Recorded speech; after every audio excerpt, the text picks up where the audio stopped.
lasted. Did the Japanese use Raja Mahendra Pratap? Yeah, I think so. Till, as she was saying, till Subhash Chandra Bose and the Indian Independence Day came, there were 3 or 4. Yeah, this is very interesting. The 3 or 4 staunch, Indian nationals: Raja Mahendra Pratap, Raj Bihari Bose, Anand Mohan Sahai, and later Subhash Chandra Bose. I mean, these were 4 quite heavyweight Indian nationalists active in this region, all knowing each other, all communicating, a lot of correspondence, especially between these first 3, and discussing, like, what should we do now? The war has broken out. Isn't this our time to, sort of strike that blow for Indian freedom? And Japanese were supporting Raja Mahendra Pratap, but later I think they found that Indian Independence League and Indian National Army was, more to their liking. It was more stable. It had a greater legitimacy. So Raja Mahendra Pratap became sort of sidelined. He remained in Japan for the rest of the war years, but he was not their main spokesperson or anything. And were Indians in China pan-Asian, isn't that what? Yeah, I mean, these were some of the people. See, there was a small group of exiles, and nationalist exiles, and a much larger community of soldiers, policemen, and businessmen. And, if you take the community as a whole, you can't say like they're pan-Asianist or even any, anti-imperialist per se. But when they got mobilized, they went with whoever seemed. I think the strongest sentiment in the community was somebody who had a program that we are going to liberate India. And whoever showed that capacity, they went with them. So initially, you had many associations, as she said. But once Subhash Bose comes, it literally is like a wave. They all go to him. And so in that sense, it became the Japanese variant of Pan-Asianism that sort of gripped. But this is the last 2 years of the war, you could say. 43 to 45 we're really talking about, not much more than that. Yeah, I think about his own, Alka was asking how did he survive with it. He is from a princely family, so initially he had some, property, his brother, and, people used to help him send money abroad and all that. But he ran out of his money at some point, and so he had to rely on his persuasive powers to raise funds, and he did get funds from people. He seems to have been a good orator. So, and he was constantly lecturing. Wherever he went, he was asked to give lectures. So in US, it was possible to raise more money from Indian community there. But in China, that's the interesting thing, is that he did get some kind of subsidy from certain figures, some kinds of help, yeah. Not all the time, and certainly not from the mid-1930s, but he did get some help in different... but because even his language classes, which I showed the picture, those were free language classes. So he didn't get any money from that. So he financed his own journal. I mean, these are not, as we know, financing a journal is very difficult. So he did somehow manage to raise funds. And finally, Professor Mohanty's, this is the, how do you compare the ideologies actually of Tagore and Raja Mahendra Pratap and Nehru as vis-a-vis Asia, right? And Subhash Bose, not. I think Tagore's is in a different category. As you said, this kind of civilizational affinity. I think Raja Mahendra Pratap and Subhash both were much more political figures. So it was a political Pan-Asianism, which, remember, that was a current also. Sun Yat-sen, if you look at his Pan-Asianism, he was in the early years of it, it was a very political Pan-Asianism. His even definition of what is meant to be Asian was from a political point of view. So I think, Tagore definitely belongs in a particular kind of Tagore, as you say, Shujumo, and Okakura attention and all in the early period. And then Raja Mahendra Pratap, Subhash Chandra, I said these people who came up as the political Pan-Asianism. But it surprised me, I'm sure it surprises Nirmola too, the extent to which they could cling to that Pan-Asianism while living in China, which was under occupation. It was not like they were anti-Chinese, and they would have been sincerely upset if to be told that they were anti-Chinese. It's just that their whole career, 20, 30 years, was to see Britain as the main enemy. And if this was our chance to strike a blow for Indian freedom, this is it. And there was a strong feeling that if we don't utilize this opportunity of World War II, we will be missing that opportunity. So they kind of appeased their conscience in some way.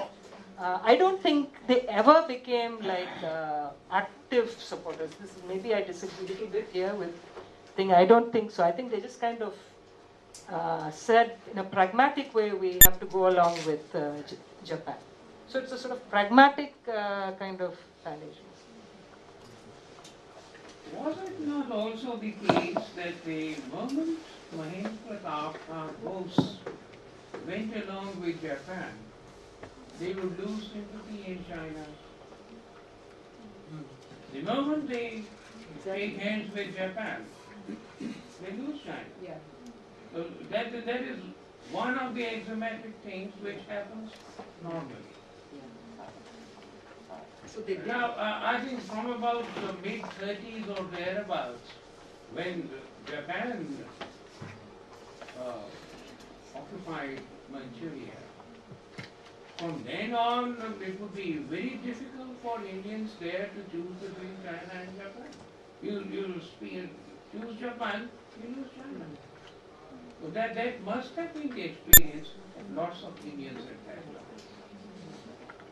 Except as Nirmola was saying, the Indians in China were mainly in the cities, that was their settlements, which were under Japanese occupation during the war. So they were able to function.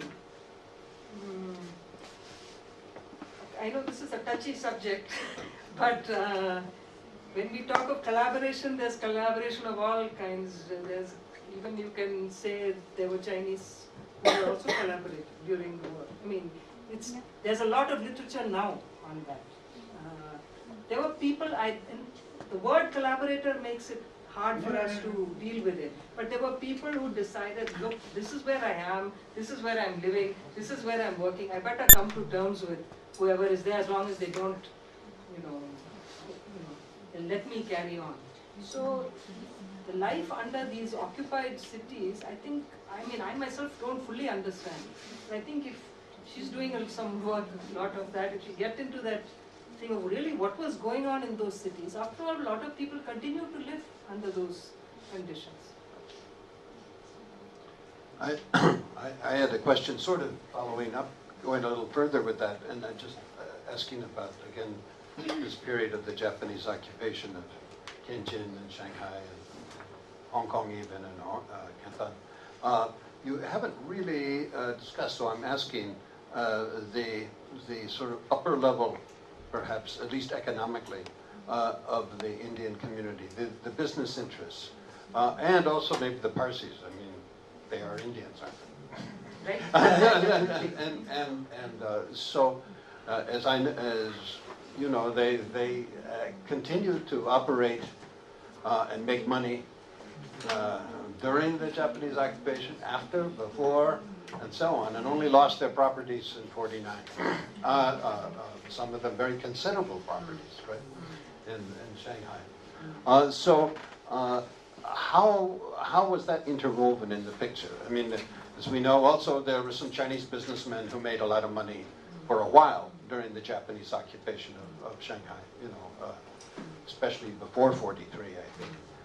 There's books about, all of that. So there must have been a connection, an economic motive. I mean, perhaps in a way this profited some Indian businessmen could take over some Chinese businesses. I mean, I don't know. I mean, is there that dimension to it?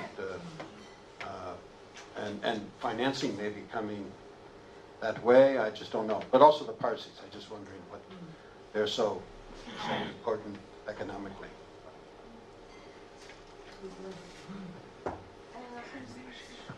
Not much on the Parsis, not that I've come across the archives. By the way, I've just looked at the Indian archival sources. I haven't looked at the Chinese sources. I haven't looked at the Japanese sources till now. But Ratanji, who was a very prominent Parsi businessman in Hong Kong, and some of the other Parsi business houses in Hong Kong as well as in Tianjin, like Abdul Bari. These people made a lot of money initially, and initially decided with the Japanese, for the economic incentives. But later on, when the IIL was reorganized, what happened was the IIL, not everything was done in a very legal manner. So coercions were also used at times to extract money from these individuals for the IIL fund. So a lot of collection of funds actually came from these Parsis business houses. That's what I'd like to say. Did I answer your question? I think so. They're part of the picture anyway. Yeah, they were. But fewer Parsis by that time. By the early 20th century, the number of Parsis had come down quite a bit. But there were Sindhis. Sindhis were a bigger community in this later period.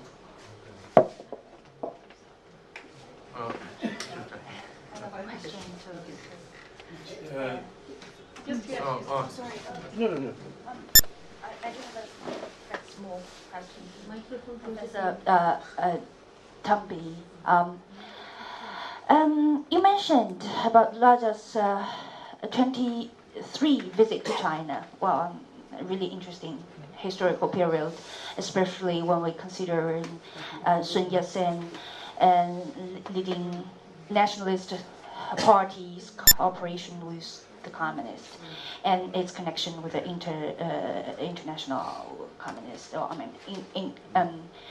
Comintern and that. But my question would, I'm very interested in your presentation. You're mentioning that he met then Feng Yuxiang. Well, I don't know very much about Feng Yuxiang's I heard about that. Like he had certain connection with the Soviets, and he's first and foremost a politician rather than as like Raja as a social activist, and he offered Tibet, and then Wu Peifu. We know that Wu Peifu is so much anti-Bolshevik, but he also offered Tibet, and I wonder whether Raja in his diary or any other sources that you've read mentioned about the process and any of the intentions that you might read through why these two political figures offered Tibet, and what are the historical links?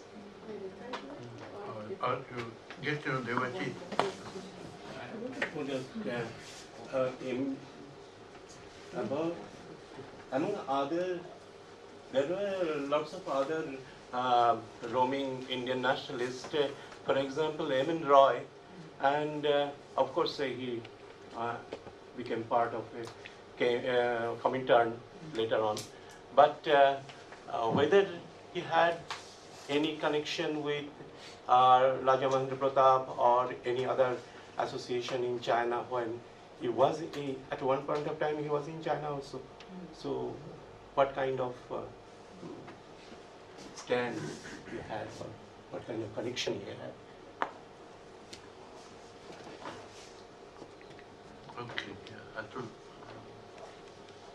So one question is that did the Indian independence leaders, who were operating from China, both in INA and Pratap, did they at any given time, get influenced by the Chinese nationalism?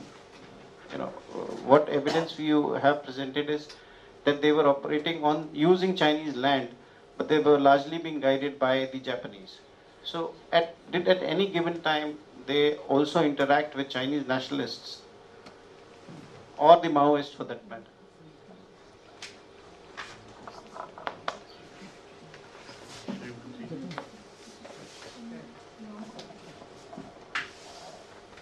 Just a simple question to Madhavi. Mahendra Pratap interacted with warlords. Now, did he have anything to say about warlordism or about them specifically, which can be useful when I teach Tamil warlordism to students? Indian.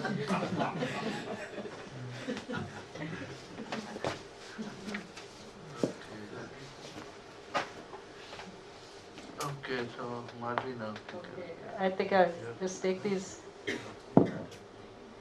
Okay, Feng Yuxiang and Wu Peifu, they didn't offer Tibet to India. You know, all they did is they offered to facilitate his visit to Tibet.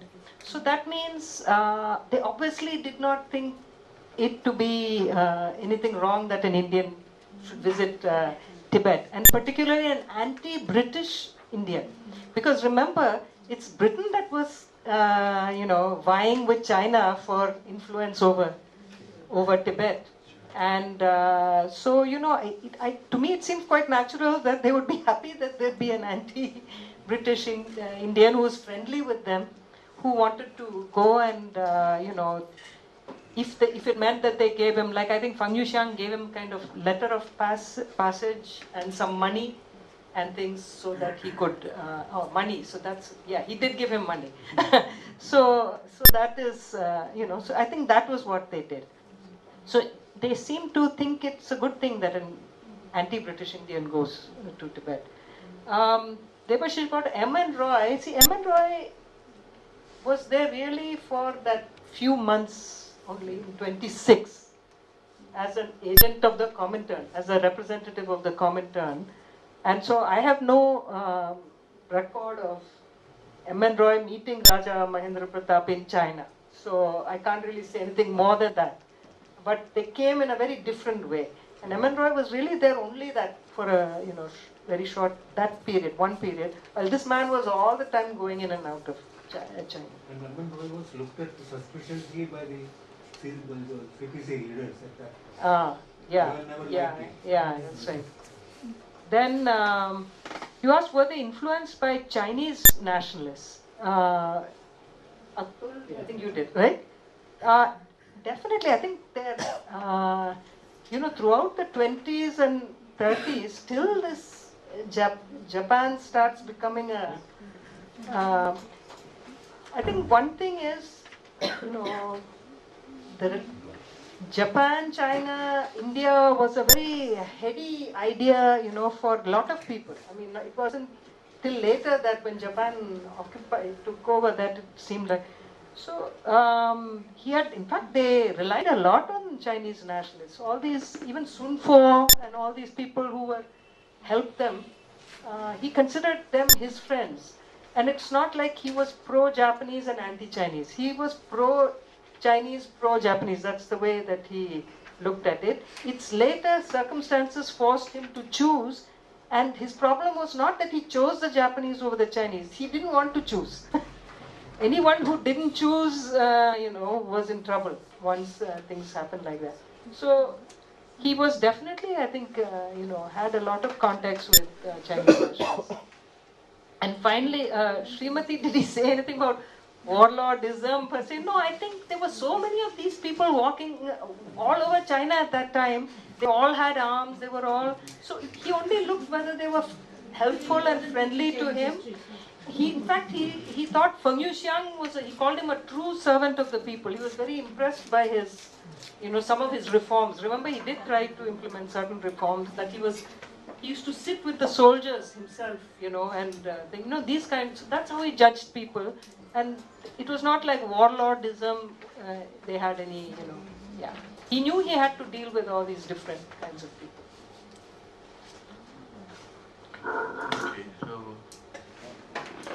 Okay, so we had very good session today by two very two, interesting papers. I think we talked about,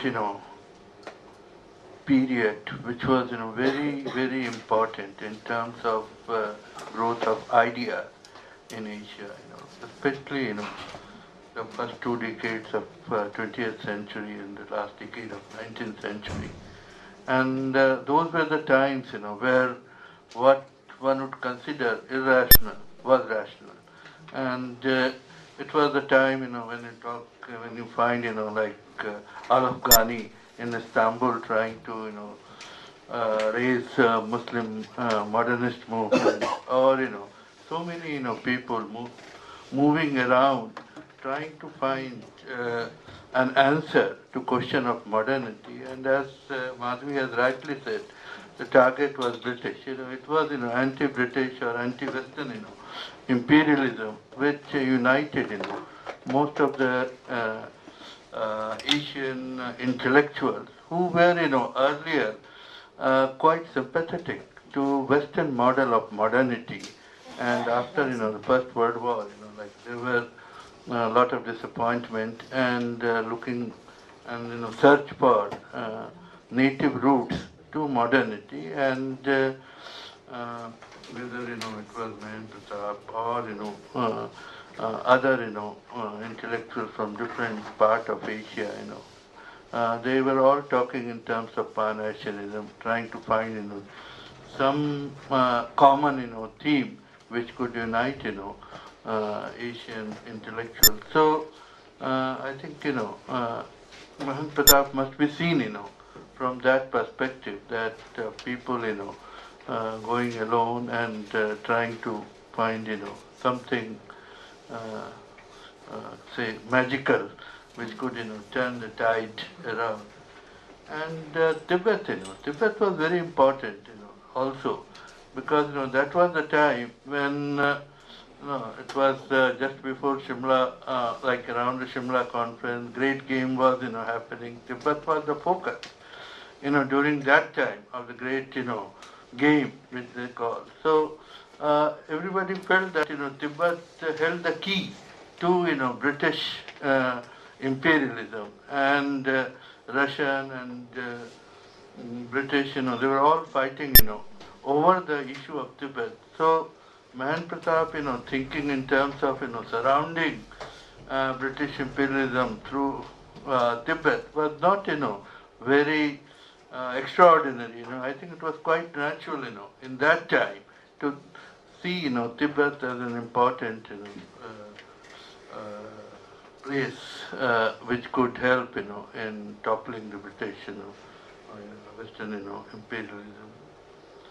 And I think, yes, I have a hunch about, like you're talking about, ethnic and religious, association. I think, one could relate it to census, activity of the British. Actually, most of the ethnic and caste organization developed after the census activity, began in India. And those, activity led to the growth of, like even in India, like Khatri Mahasabha or, Suryavanshi Rajput or that, So division of the Indian community along, caste basis, I think kind of, solidified with the census activity. And when you see, the census report, there are many interesting letters, in archives, that they say that, we were Rajputs because of this condition, or we were, belong to that caste, because there were so many, even court cases about caste, claiming higher, categories. So the solidification of, caste or differentiation, on the basis of religion or birth, I think actually had, something to do with census. And in Hong Kong or other places, maybe, it's my hunch, it is just, I'm saying. So with these few words, I thank, both of the paper reader today, and thank you very much.